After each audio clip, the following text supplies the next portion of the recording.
વાત ધારીની કરીએ કે જ્યાં ભાજપનું સક્રિય સદસ્ય સંમેલન યોજાયું, નવા ચૂંટાયેલા હોદ્દેદારોનો સન્માન કાર્યક્રમ યોજાયો। જિલ્લા ભાજપ પ્રમુખ અતુલ કાનાણીનું સન્માન કરવામાં આવ્યું। કાર્યક્રમમાં જેવી કાકડિયા, જીતુ વાઘાણી પણ રહ્યા ઉપસ્થિત। આ કાર્યક્રમમાં પ્રમુખ, સદસ્યો અને કાર્યકર્તા બહોળી સંખ્યામાં ઉપસ્થિત રહ્યા। જિલ્લા ભાજપ પ્રમુખને ફૂલહાર અને શાલ ઉઠાડી તેઓને સન્માનિત કરાયા।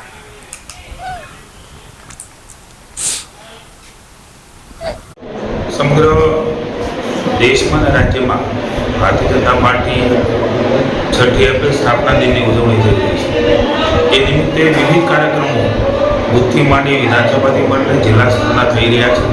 દરેક વિધાનસભા વાઇઝ સક્રિય કાર્યકર્તાઓ જે અમારી મૂડી છે, જેમના કારણે ભારતીય જનતા પાર્ટી એ ગામથી માંડીને એટલે પંચાયતથી માંડીને પાર્લામેન્ટ સુધી શાસનમાં છે ત્યારે એનો શ્રેય જે કોઈને જતો હોય તો સક્રિય અને સામાન્ય કાર્યકર્તાઓ જે છે એમને થાય છે।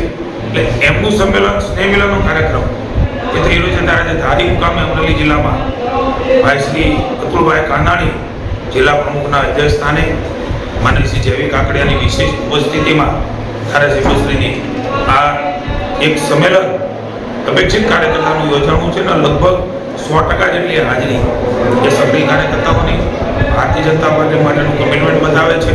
આદરણીય મોદીજીના નેતૃત્વમાં દેશ એ વિશ્વગુરુના સ્થાને જઈ બેસી રહ્યો છે ત્યારે જવા જઈ રહ્યો છે ત્યારે આદરણીય ભૂપેન્દ્રભાઈના નેતૃત્વમાં રાજ્યની સરકાર લોકોની સુખાકારી માટે અનેકવિધ કાર્યો કરી રહી છે।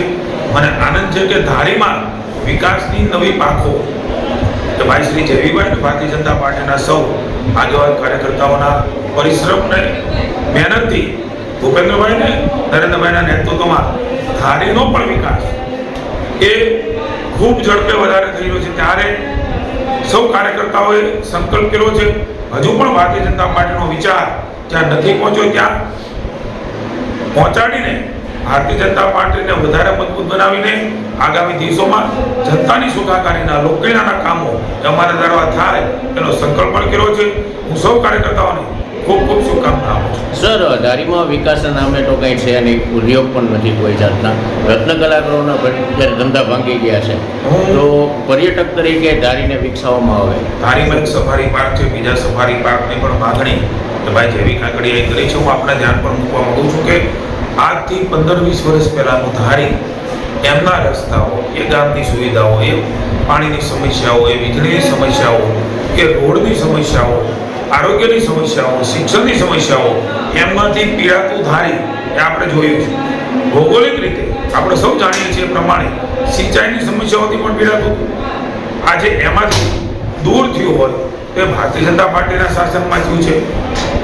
ભૌગોલિક રીતે જે સ્થિતિ હોય છે ગામની ને વિસ્તારની એ પ્રમાણે ત્યાં નાના મોટા વિકાસના કાર્યો, ઉદ્યોગોની વાત છે તો એ પ્રકારે થતા હોય છે। પણ મને આનંદ છે કે પહેલાંનું ધારીના આજના ધારીમાં ખૂબ મોટો ફેર છે એ ભારતીય જનતા પાર્ટીની દેન છે।